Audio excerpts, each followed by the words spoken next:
Saudara, kalau ibu-ibu sedang kumpul, itu biasanya mesti rame. Soalnya sudah biasa. Kalau rame itu biasa bagi ibu-ibu. Soalnya apa, saudara? Kalau di rumah itu ketekan, jadi dikeluarkan di luar.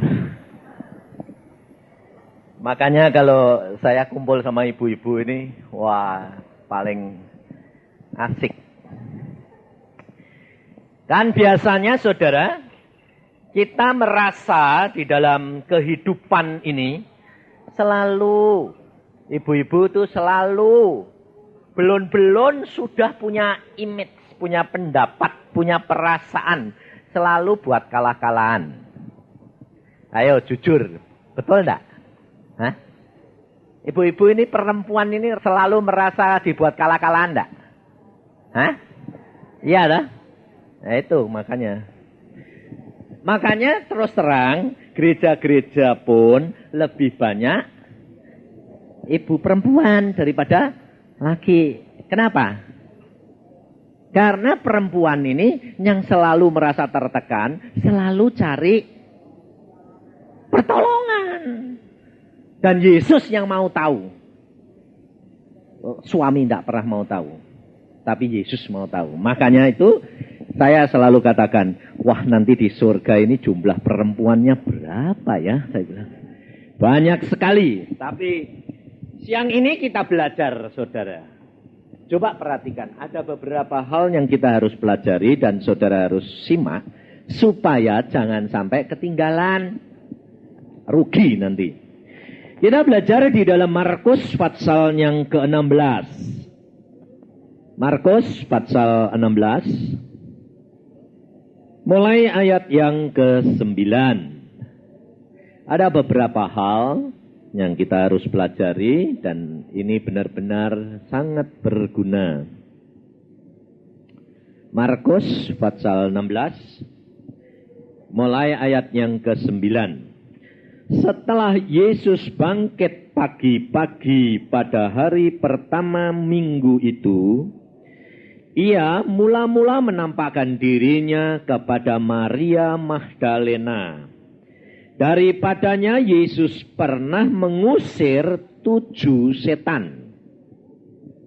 Lalu perempuan itu pergi memberitahukannya kepada mereka yang selalu mengiringi Yesus. Dan yang pada waktu itu sedang berkabung dan menangis. Tetapi ketika mereka mendengar bahwa Yesus hidup dan telah dilihat olehnya, mereka tidak percaya. Sesudah itu, Yesus menampakkan diri dalam rupa yang lain kepada 2 orang dari mereka ketika keduanya dalam perjalanan keluar kota. Lalu kembalilah mereka dan memberitahukannya kepada teman-teman yang lain. Tetapi kepada mereka pun teman-teman itu tidak percaya.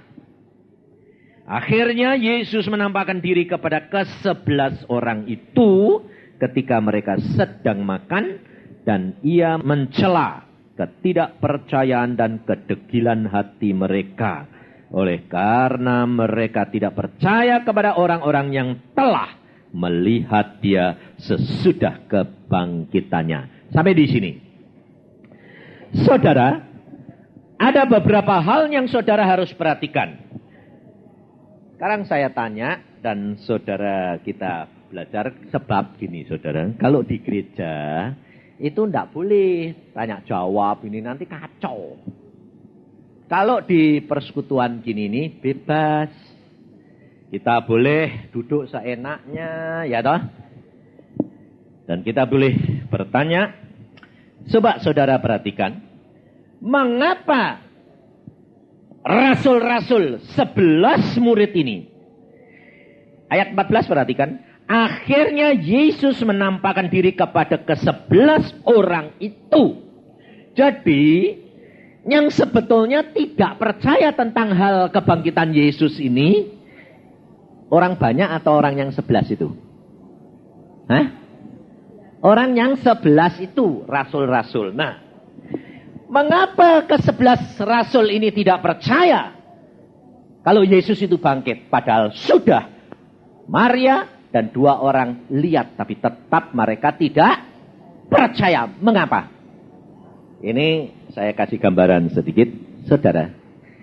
Kalau saudara punya anak, anaknya beberapa, kemudian ada sesuatu terjadi kepada bapaknya, kira-kira yang diberitahukan segala sesuatu kepada anaknya oleh orang tuanya itu anak yang paling dekat atau anak yang paling tidak dekat?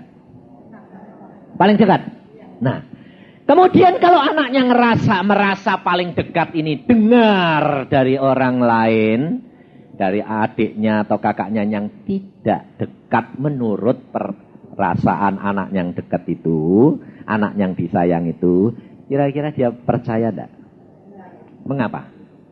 Karena dia merasa papa pasti ngomong sama saya lebih dulu. Hal ini perhatikan, hati-hati saudara. Karena ternyata hal ini menjadi jerat bagi rasul-rasul murid Tuhan Yesus yang 11. Dan Tuhan Yesus berkata, Yesus mencela ketidakpercayaan dan kedegilan hati mereka. Ini saudara. Dan ini menjadi jerat bagi setiap orang Kristen yang sudah melayani Tuhan. Kalau dia dekat Tuhan, dia bertobat, dia percaya, lalu dia merasa dekat Tuhan, lalu punya karunia, lalu melayani, lalu saudara jadi pengurus. Contohnya, ini pengurus Women Neglu. Kalau ada apa-apa tentang Women Neglu, orang lain, ketuanya sudah ngomong sama orang lain, belum sama pengurusnya. Pengurusnya sakit hati enggak? Kenapa ngomong sama orang lain? Enggak, sama kita dulu. Betul enggak? Saudara tahu, Yesus melihat hati atau pikiran. Mengapa Yesus menemui Maria Magdalena lebih dahulu? Mengapa tidak menemui Yohanes yang dikatakan murid yang dikasihi? Mengapa tidak menemui Petrus? Yang Yesus berkata di atas batu karang ini aku akan mendirikan sidang jemaatku. Mengapa Maria Magdalena? Saudara tahu, Yesus mau memberikan pengajaran dan peringatan dan pengertian. Jangan merasa dirimu kalau kamu dipilih menjadi rasul, menjadi pelayan, menjadi orang yang berkarunia. Jangan merasa bahwa itu karena kamu sudah dekat sama Yesus. Tapi itu adalah anugerah Allah. Kita kerap kali saudara, dengan dipilihnya kita menjadi pengurus, kita berkarunia, kita menjadi hamba Tuhan, kita menjadi pelayan Tuhan. Menjadikan satu kebanggaan. Hati-hati saudara. Ini salah satu bukti.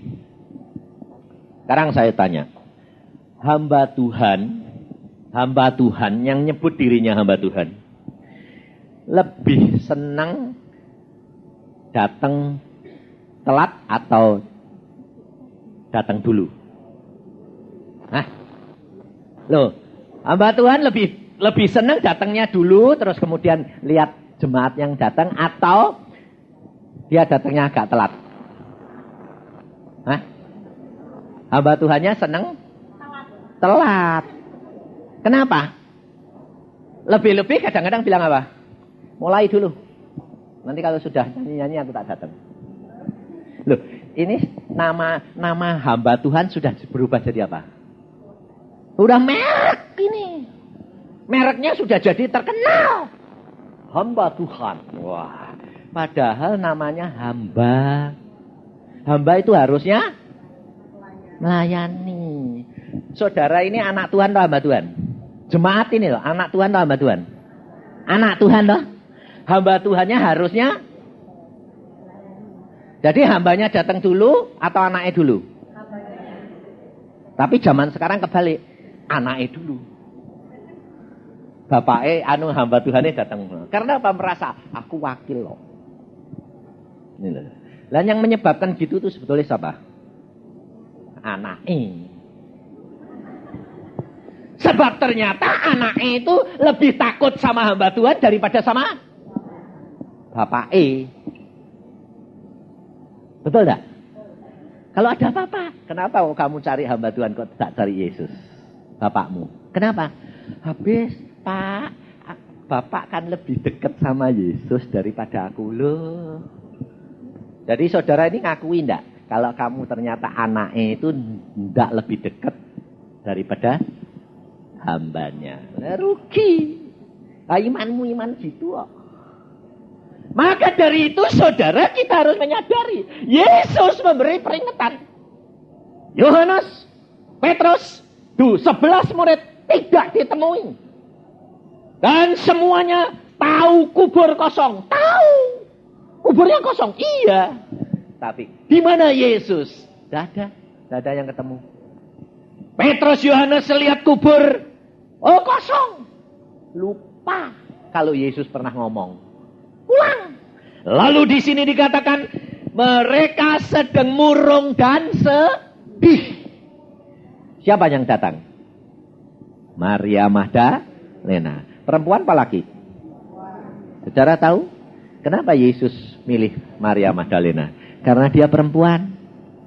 Dia penolong. Kalau ada orang yang susah sedih, sedang murung, tugasnya siapa? Penolong. Lah kamu nih siapa? Tapi kamu bilang apa? Kalau susah cari aku. Kalau seneng cari orang lain loh. Betul enggak? Nah, ini salah saudara. Sekarang contohnya bapak. Bapaknya waktu susah, istrinya turut bantu berdoa, menolong sampai akhirnya sukses. Kalau dia sukses mencari orang lain, yang dicari penolong atau laki-laki lain? Kalau sampai ini bapak ini sukses, duitnya banyak, lalu rumahnya banyak, di luar kota punya rumah lagi, dia cari penolong atau cari laki-laki lain? Cari penolong yang lain. Kenapa? Karena penolong yang mula-mula tidak menyadari statusnya sebagai penolong. Karena apa? Dia merasa, aku waktu susah diajak, waktu seneng kok diajak. Karena saudara selalu pikiranmu di status yang susah terus. Salah. Kalau sudah dia sukses, kamu nolongnya juga sukses. Loh. Ini saudara, kita kerap kali tidak bisa keluar dari masalah kita, dari situasi kita. Ini. Padahal kita sebagai seorang penolong, dia berkembang, yang kita tolong sudah berkembang, kita harus di atas terus. Jangan kalau dia sudah naik, kamu di bawah terus. Salah. Maka dari itu, Yesus mengajar. Jangan merasa rendah diri. Kalau engkau ibu-ibu dijadikan penolong, Tuhan melihat hati. Tuhan menemui Maria Magdalena sebab Maria Magdalena tidak terlalu banyak pakai akal, banyak pakai pertimbangan. Tetapi Maria melihat satu kenyataan, dia hadapi dan dia gumulin itu. Ini perlunya saudara.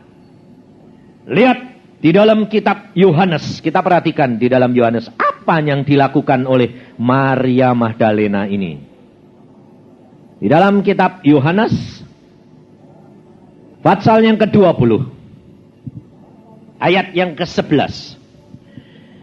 Tetapi Maria berdiri dekat kubur itu dan menangis. Sambil menangis, ia menjenguk ke dalam kubur itu dan tampaklah olehnya 2 orang malaikat berpakaian putih, yang seorang duduk di sebelah kepala dan yang lain di sebelah kaki di tempat mayat Yesus terbaring. Kata malaikat-malaikat itu kepadanya, "Ibu, mengapa engkau menangis?" Jawab Maria kepada mereka, "Tuhanku telah diambil orang dan aku tidak tahu di mana ia diletakkan." Sesudah berkata demikian, ia menoleh ke belakang dan melihat Yesus berdiri di situ. Tetapi ia tidak tahu bahwa itu adalah Yesus. Kata Yesus kepadanya, "Ibu, mengapa engkau menangis? Siapakah yang kau cari?" Maria menangka orang itu adalah penunggu taman, lalu berkata kepadanya, "Tuan, jikalau Tuan yang mengambil dia, katakanlah kepadaku di mana Tuan meletakkan dia, supaya aku dapat mengambilnya." Kata Yesus kepadanya, "Maria." Maria berpaling dan berkata kepadanya dalam bahasa Ibrani, "Rabuni," artinya guru. Perhatikan, saudara. Maria Magdalena menghadapi satu kenyataan. Dia pada waktu tahu bahwa kuburnya sudah kosong, dia tidak berpikir macam-macam. Dia pokoknya nunggu di situ, dia menangis di situ. Ini loh. Karena apa? Karena Maria ini sudah dibebaskan dari 7 setan. Kira-kira perempuan yang dirasuk setan itu modelnya kayak apa? Kayak setan enggak? Lah, enggak 1, 2, 7. Kira-kira manusia-manusia ini mau kumpul sama dia enggak? Enggak mau dah? Tapi Yesus mau enggak? Yesus berkata apa?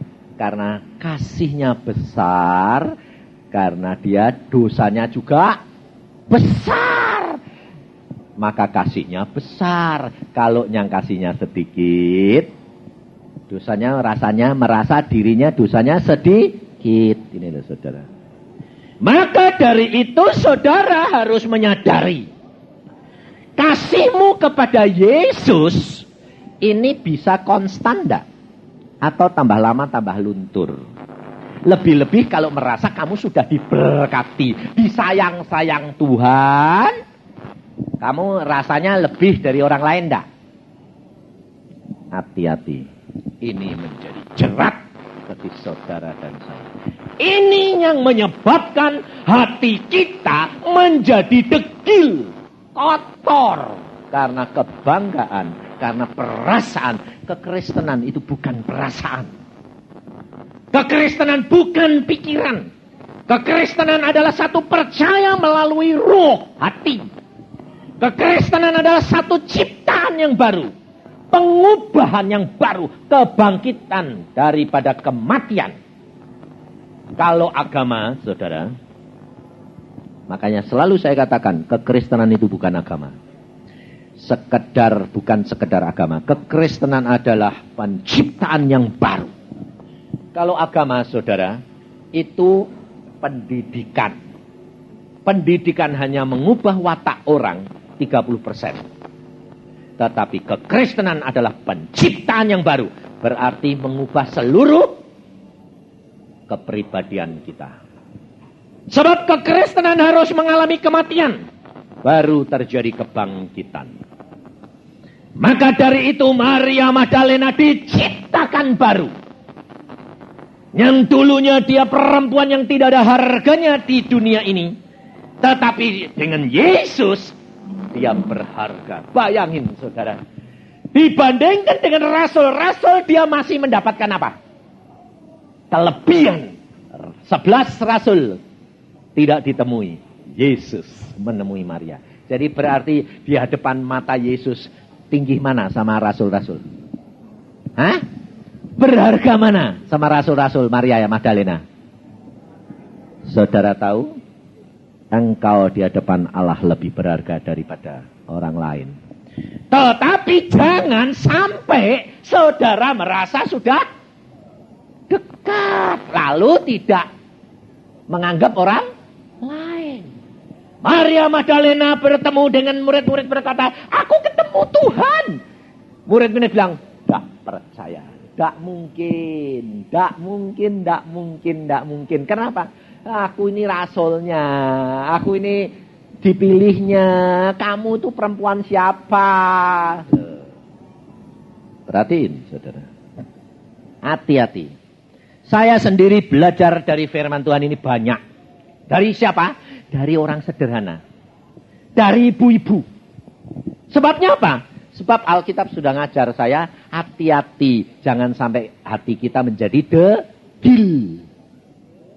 Waktu saya khotbah di Ungaran, orang-orang tidak percaya kalau saya sudah ketemu sama Tuhan Yesus, itu tidak percaya. Karena apa? Hamba Tuhan pun tidak percaya. Karena apa? Karena pikirnya, aku hamba Tuhan puluhan tahun, ya tidak pernah tuh ditemui Yesus.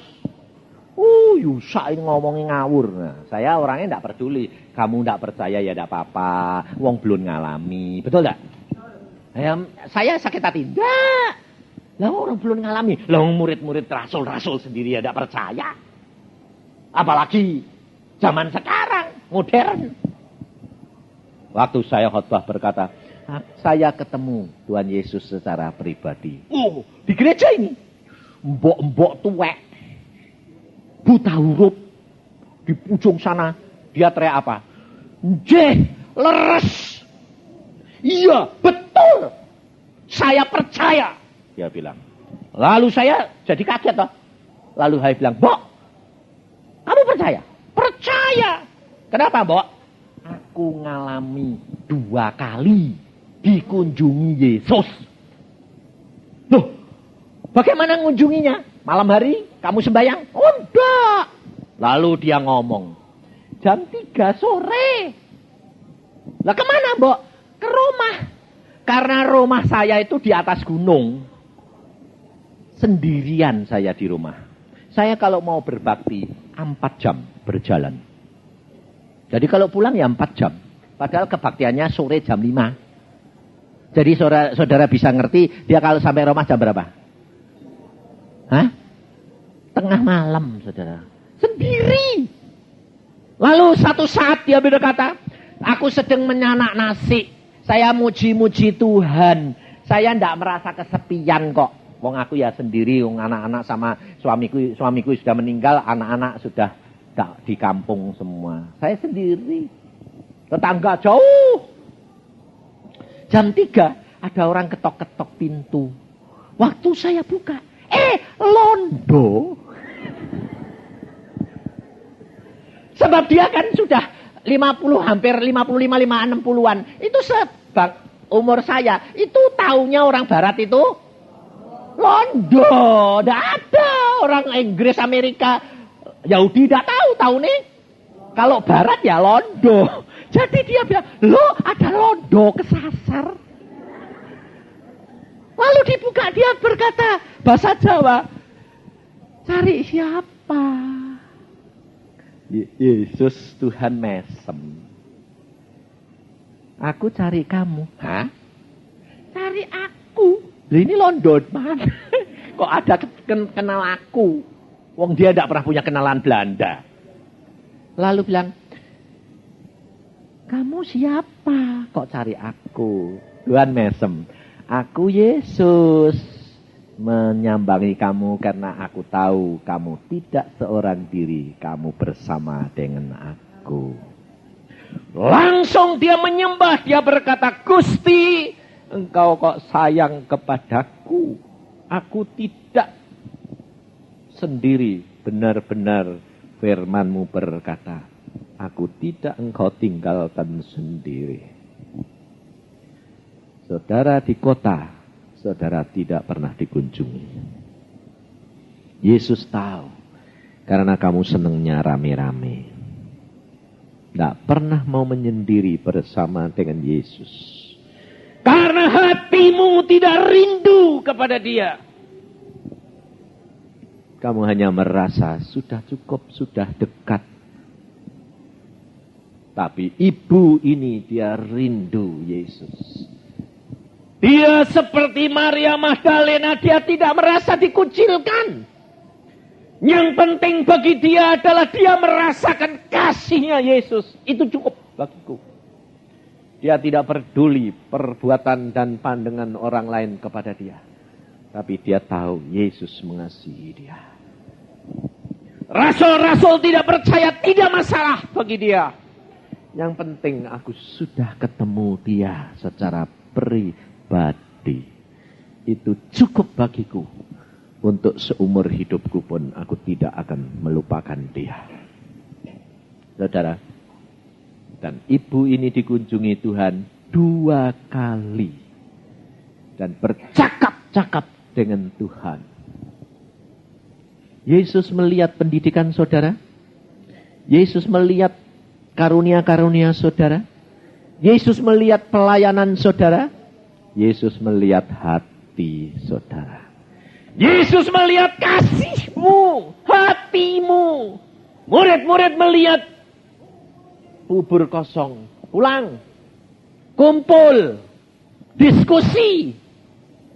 Maria Magdalena duduk diam, menangis. Yesus datang. Karena kasihnya yang besar. Dia tidak pernah kehilangan kasih yang mula-mula. Karena dia tidak dihargai. Tidak masalah. Kasih Yesus tidak pernah luntur. Petrus dipilih. Tapi pada waktu menghadapi kesulitan, Petrus menyangkal. Yudas dipilih. Pada waktu ambisinya tidak kesampaian, dia menjual Yesus. Yohanes dipilih, murid yang dikasih Tuhan. Pada waktu Yesus ditangkap, dia melarikan diri. Maria Magdalena, dia tidak melarikan diri. Dia duduk menungguin. Karena dia taunya mayat Yesus tidak ada. Dia segenap hati dicurahkan di situ. Yesus hadir. Yesus berkata, beritahukan kepada Petrus dan orang lain. Oke Tuhan. Tapi mereka tidak percaya. Maka dari itu saudara, kita perhatikan. Jangan merasa bangga. Jangan merasa orang lain kalah dengan engkau. Tapi periksa diri. Periksa diri. Yesus mau kasihmu yang mula-mula tetap ada. Saudara harus menyadari misimu. Bahwa engkau adalah seorang penolong. Bahwa engkau tidak dianggap oleh suami atau orang lain masa bodoh. Yesus memperhatikan engkau. Itu yang penting. Dan orang nanti kalau mereka dalam keadaan murung dan menangis, Yesus akan datang kepadamu untuk menjadi penghibur buat mereka. Nah, pilihan bukan karena karunia, bukan karena pelayanan. Maka dari itu saudara, kehidupan kekristenan memerlukan pengalaman pribadi dengan Yesus. Tanpa kamu mengalami sendiri, kamu tidak akan mampu menghadapi dunia ini. Karena dunia ini penuh dengan kemunafikan. Tidak ada yang kekal, saudara. Tidak ada. Kecuali Yesus yang kekal. Maka kita harus belajar benar-benar. Dengan dia. Hanya dia yang dapat memuaskan kita.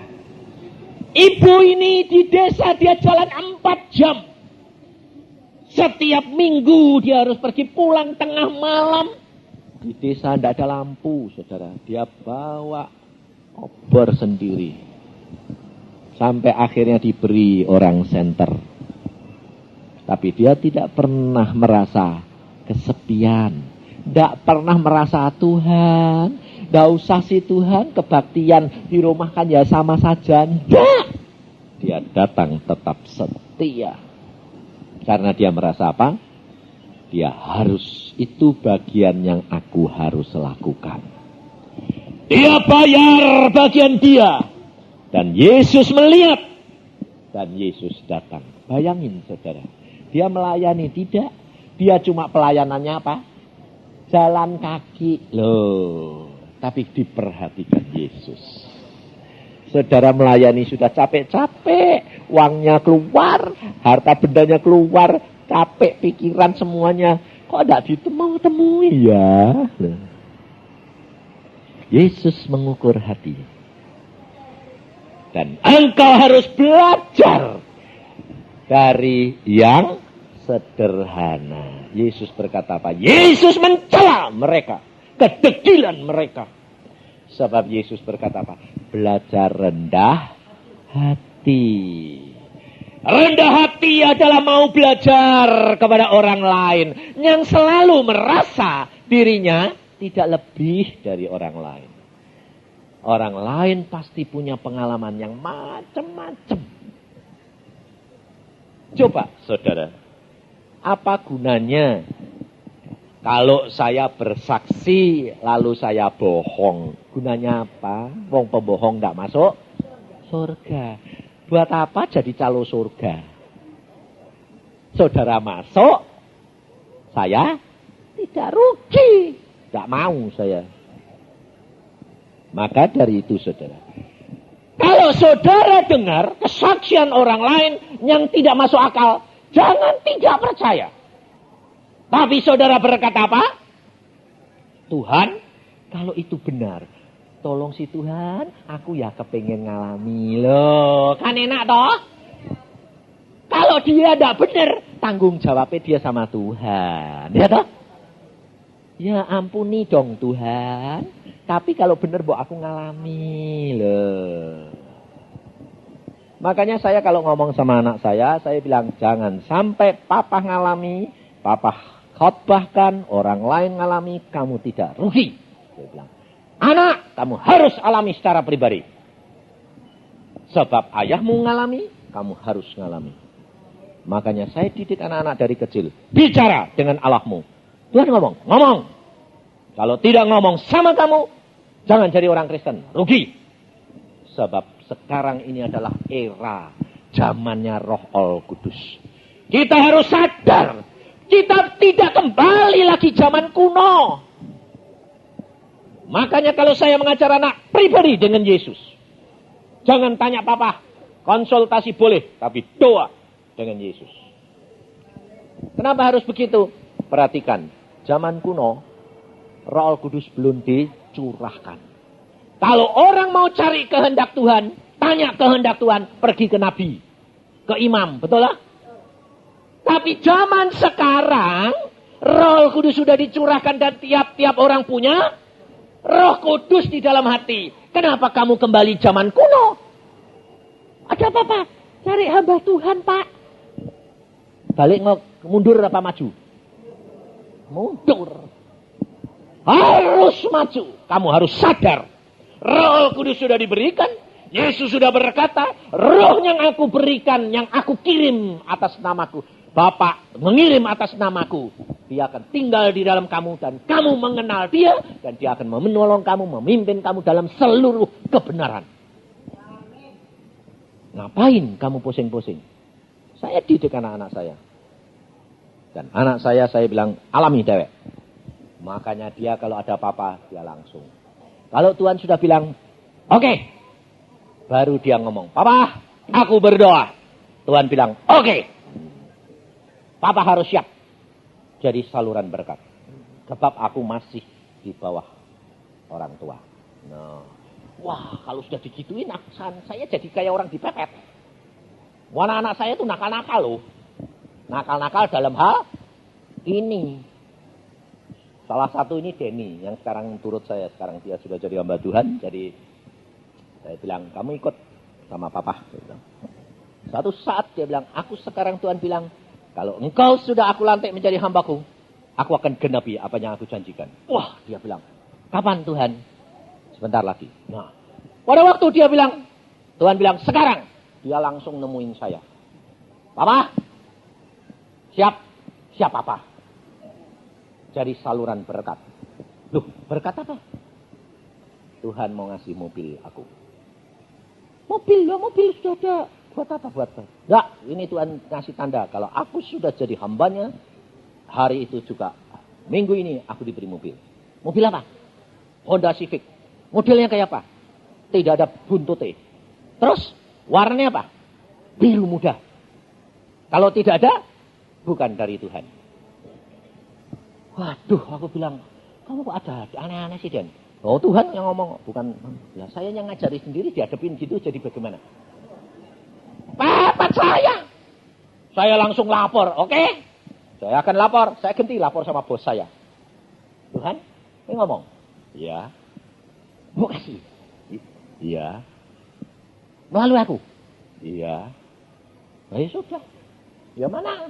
Saya tinggal nodong. Mana? Berkati. Ya saya tinggal gitu toh. Tunggu minggu ini. Oke, minggu ini saya bilang saya cuma punya waktu 1 hari. Hari Senin. Tidak lebih.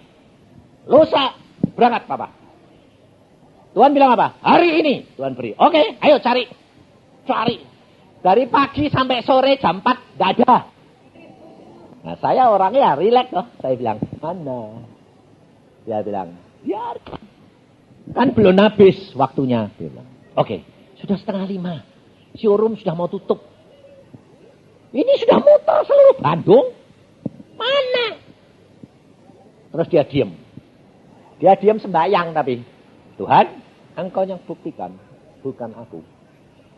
Dia ngomong. Tuhan berkata di jalan Kalipah Apo. Aku bilang, oke, ayo ke sana.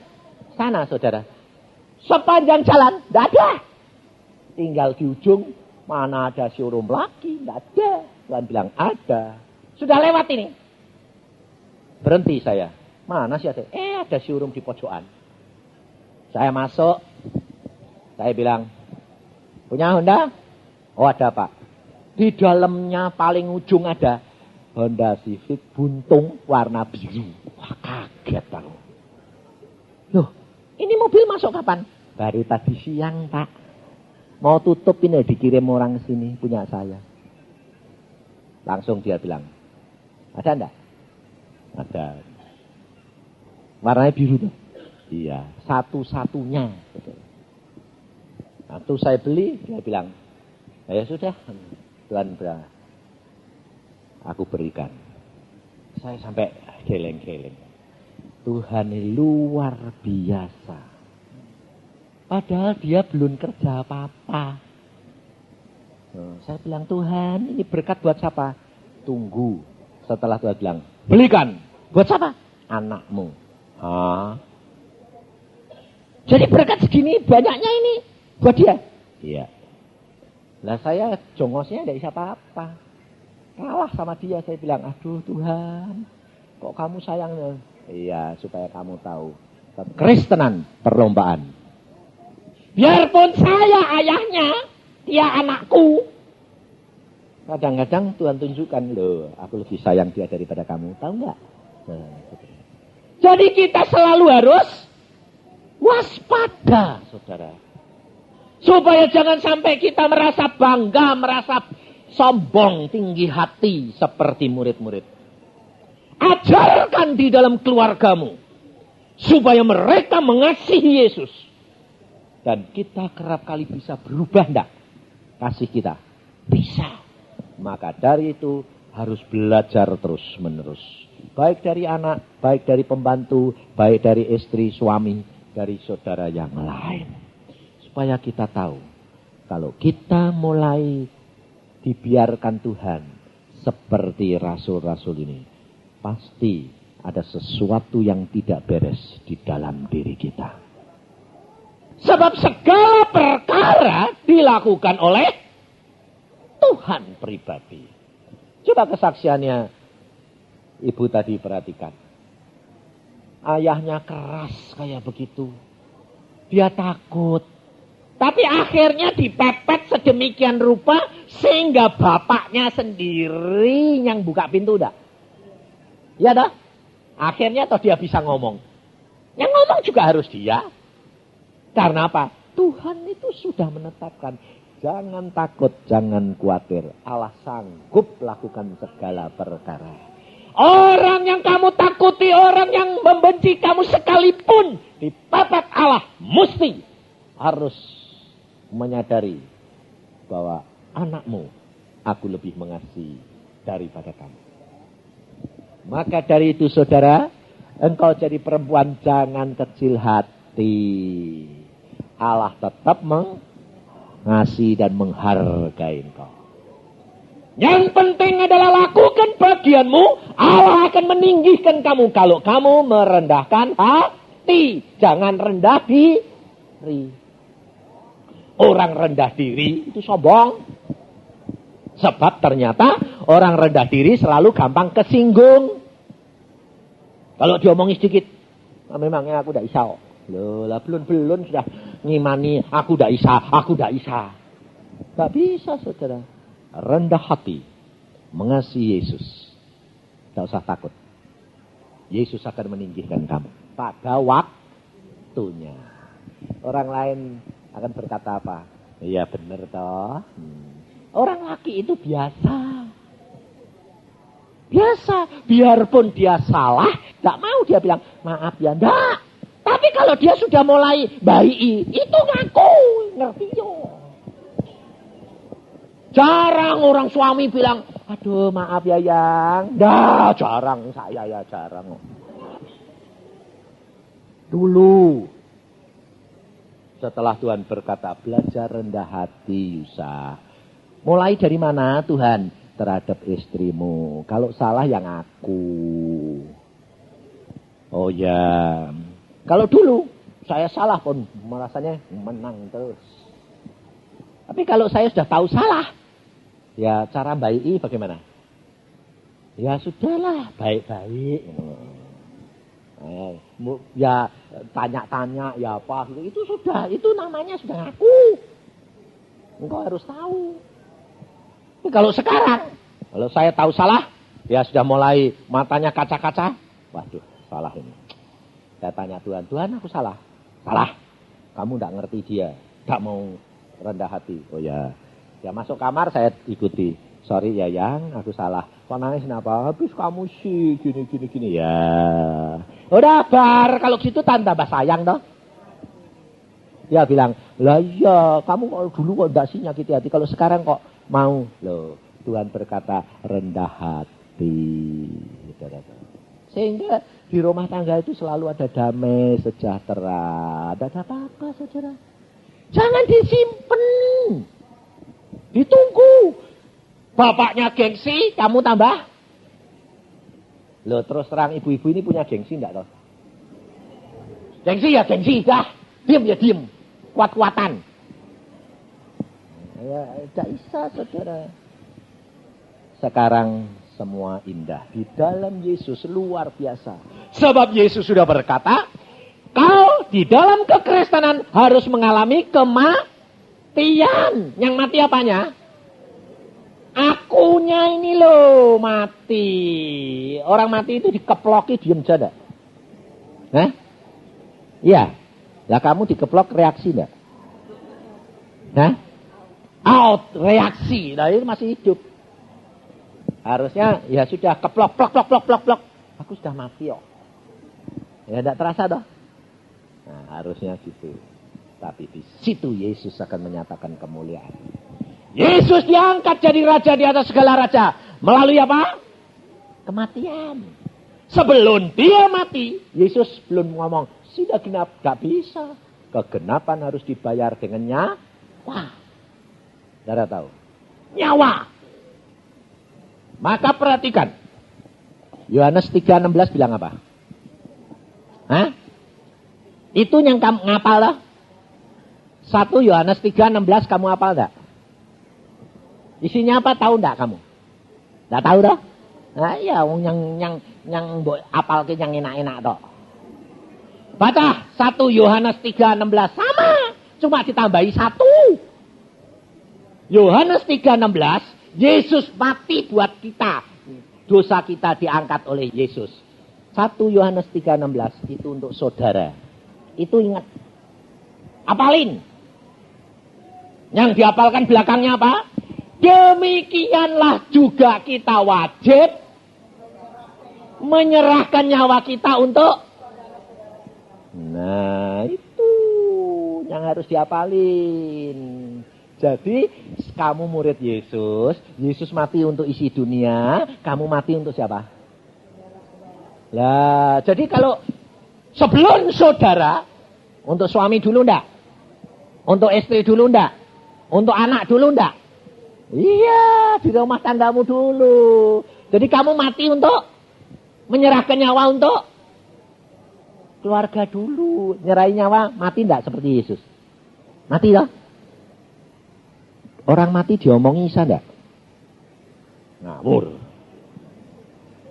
Orang mati diomongi bisa enggak? Orang mati diajak ngomong bisa enggak? Bisa. Dia enggak nyaut. Dia enggak reaksi. Ya betul? Kalau enggak percaya orang mati kamu ngomong, aduh ya, kamu kok tinggal aku, bisa enggak? Bisa. Tapi yang mati reaksi enggak? Enggak. Lah, kamu harus menyerah ke nyawa, berarti kamu harus mati. Jadi kalau kamu diomongin, kamu, harusnya biar apa? Reaksi enggak? Harusnya enggak toh? Tapi kamu? Nah, jadi sudah nyerahin nyawa apa belum? Nah, salah. Yesus tidak minta kamu seperti Yesus nyerahin nyawa untuk isi dunia. Untuk keluargamu dulu. Loh. Oh, jadi aku harus mati untuk orang lain, Tuhan. Iya. Saudaramu, iya. Lalu, bagaimana Tuhan? Dia seperti aku. Dikeplok. Diam. Diludahi. Diam. Oh, mati yuk. Nah, kamu. Ya gitu. Dimaki. Kamu perempuan ini. Diam. Nah, mati yuk. Nah, kamu ngomong sendirimu. Bisa, kamu sudah mati. Jadi dia ngomongin, kamu hamba Tuhan model apa? Sudah mati kok. Betul dah? Ah, nanti kalau ternyata dibangkitkan, loh kok tidak mati? Nah, ditinggikan Allah. Loh. Suami-suami kalau kamu sudah mulai, Tuhan aku mau 1 Yohanes 3:16. Nah, dimaki. Suaminya bilang, kok mesem-mesem terus nada? Sudah mati ya. Kamu diajari gitu? Iya. Oh. Lalu setelah 1, 2, 3 kali terus diem. Suami bingung enggak? Kok berubah kamu? Sudah mati ya. Oh.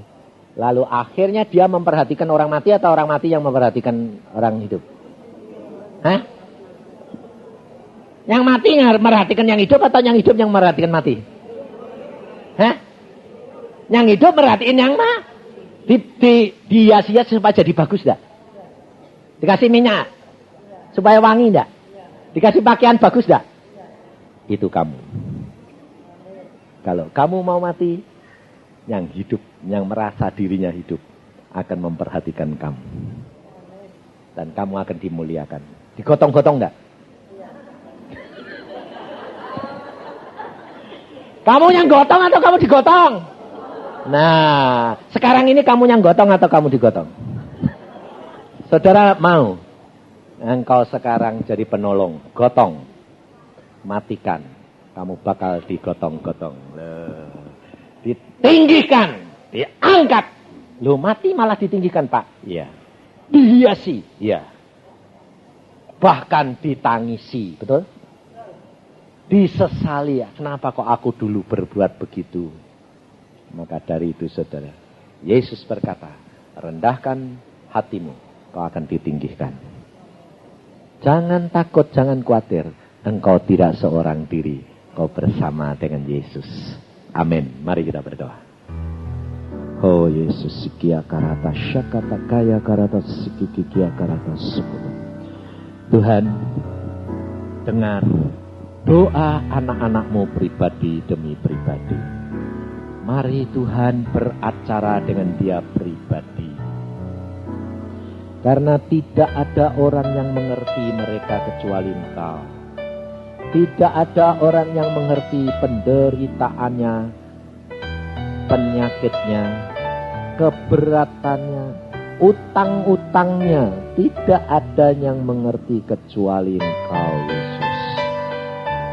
Hamba percaya kalau mereka mau, Engkau pasti akan bertindak karena Engkau Allah yang